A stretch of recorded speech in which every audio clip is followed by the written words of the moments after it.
Welcome back to Hannity. The so-called journalists in the mainstream media continue to take their liberal position on the Israeli-Palestinian conflict. You won't believe it, but watch this.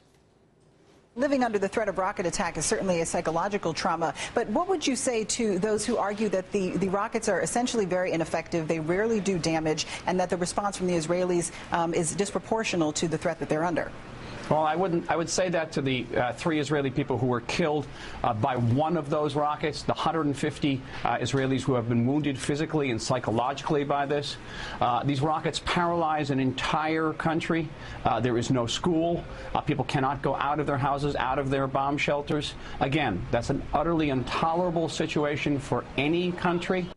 Now, celebrities in Hollywood who dare challenge the left's agenda, they're also facing a growing backlash after coming out in support of Israel. For example, actor Jon Lovitz is getting bombarded on Twitter because over the weekend he tweeted, quote, "It is very sad that people are getting killed in the Israeli-Hamas conflict," and quote, "It's also sad to hear Americans defend Hamas, a terrorist organization. Israel has a right to defend its citizens." Of course, that sent the left into a tailspin, with many liberals writing back to Lovitz, blaming the conflict on Israel. Lovitz responded to one such tweet by writing, quote, "You're right, Israel started firing rockets at themselves from Gaza. My mistake." Joining me now to talk about what's behind this anti-Israeli sentiment are the president of America Together Foundation, Michael Ghouse, and the news editor for townhall.com, Katie Pavlich. Welcome, both of you. Good to see you. Good to be here. Michael, good to be with you, Sean. Michael, 8,000 rockets in just the last couple of years fired from Gaza by Hamas, a terrorist organization, into Israeli cities. 8,000, 9,000, depending on which count you use. Now, you give me one good reason. You have always said they need to sit down, talk peace, talk peace, talk peace. You can't talk peace with people that are firing rockets into your country, into your cities day after day. Isn't it time the Israelis just take out the terrorist organization? Give me one reason why not. Well, first of all, Sean, unequivocally, we condemn the acts of Hamas. Not only as a Muslim, I condemn what they are doing, harassing and terrorizing the civilians in Israel. And I urge the Organization of Islamic Countries to join the Muslims worldwide in protesting against Hamas to stop this nonsense at once.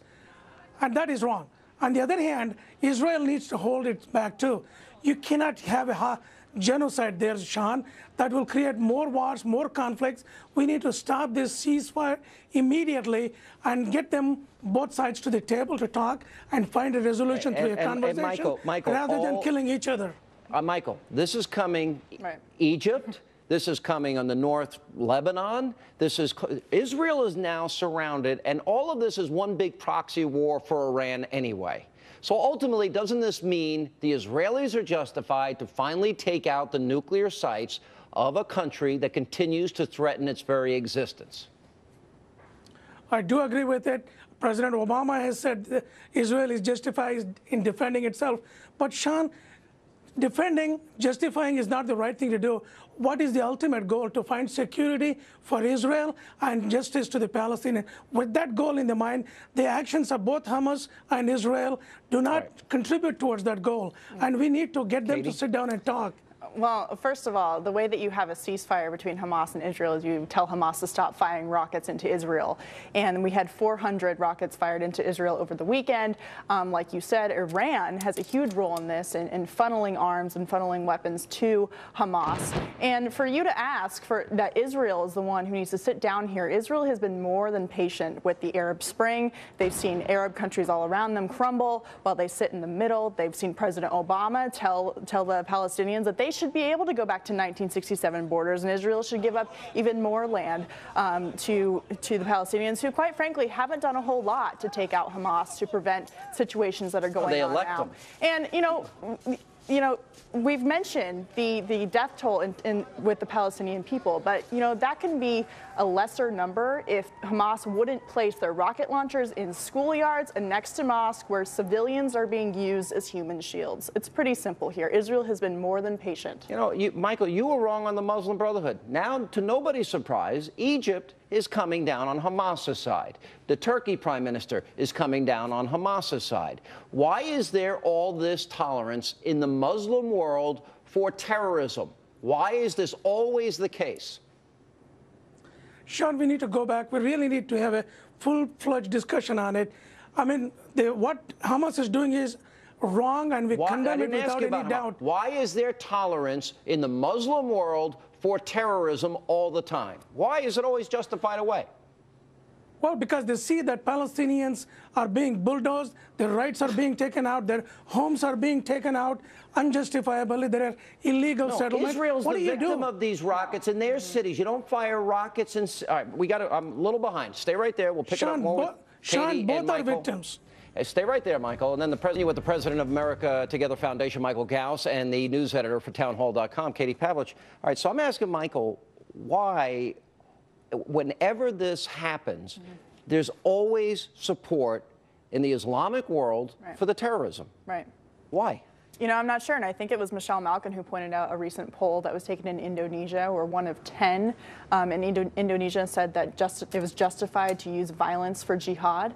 And when you look at the overall Muslim population, that's a lot of people who believe in radical jihad in order to get their ways. And we haven't seen countries like Egypt, of course, because they're run by the Muslim Brotherhood, which is just, you know, an offspring of jihadist groups. You have Jordan falling apart, and of course you have Iran, who has been very clear about wanting to take Israel off the map. And the fact is, you can't negotiate with not only the Muslim world if they're not willing to even stand up to a terrorist organization, but all of these countries who just want to run Israel into the sea. You know, Michael, you keep telling me over the years that I have the wrong impression.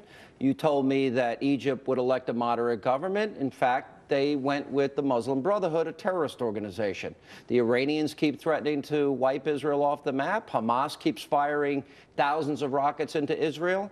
And I don't hear a lot of moderation. You keep telling me it's out there. I don't see it, and I don't hear it. Why? Sean, just Google it. Muslims have condemned the actions of Hamas continuously. Who? Muslims around the world. Wait a minute. The Do Prime Minister of Turkey supports it. The Prime Minister of Egypt supports Hamas. The Iranians are providing the weapons for Hamas. I don't see. The people of Egypt just voted in Sharia and the Muslim Brotherhood, so I have no idea what you're talking about. I think what they're supporting Hamas is not their actions, but their right to exist, their right to freedom, their right to have their own governance. They're supporting their actions. That is what. That's not true. You're wrong. They don't support their actions. Terrorism is wrong. Shelling rockets in Israel is wrong, and everybody condemns that particular action. Who in the Muslim world is saying it? If I'm not mistaken, Michael just said that they're supporting Hamas's right to exist. A terror group. A terror group. So are you saying that all of these countries are saying that Hamas has the right to exist when it's a terrorist organization that continues to launch rockets into Israel? We had an unborn child killed last week. And, you know, the Muslim world, maybe we can Google it and find out who's condemning this and who's not. But there's a difference between vocally condemning someone and telling someone to stop, taking action to stop, having Egypt come in instead of supporting Hamas in Gaza, coming in and telling them to stop launching the rockets so they could have a good shot at peace. Hey, Michael, Hamas still has... Hang on, Michael, they have a founding charter, Hamas. Their founding charter calls for the destruction of Israel. Sean, I have read the charter. There is no such thing in the charter. I have read the charter myself. That's not true. Have you read it? No, sir. I have read the charter. It is not there. It absolutely is there. They teach driving Israel to the sea is not in the charter. I didn't say into the sea. Their charter calls for the destruction of the state of Israel. We played it. We put it on this program for years. It still has never been taken out. I think it is the Zionism they are opposed to, not Israel. If they did, why are they negotiating with Israel for a two-state solution? Why are they firing 8,000 rockets into Israel? Sean, I condemn that. There is no doubt about it. You condemn it. But I think they have a right to exist, and Israel needs to recognize them. So you think Hamas, just so we're clear, you think that Hamas has a right to exist?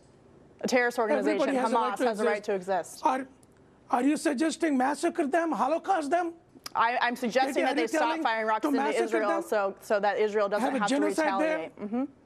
Taking out a terrorist organization who has been launching rockets into Israel for months is not genocide, sir. It is genocide. No, that's what you're suggesting. You cannot kill people. You want to talk about genocide? Let's talk about who's funding Hamas. That would be the president of Iran, right? Who actually thinks that the Holocaust doesn't exist. He actually wants another genocide and misses Hitler. You want to talk about who's funding Hamas? It's the guy who believes what Hitler believed. I'm in agreement with Sean Hannity and you on that. But the right for the Hamas to exist, they're democratically elected government. They need to be there. Who do we negotiate? We cannot negotiate with individuals. We need to negotiate with somebody responsible for a population, and that is Hamas. We need to find peace with them. We cannot kill them. It's just not going to happen. You know what?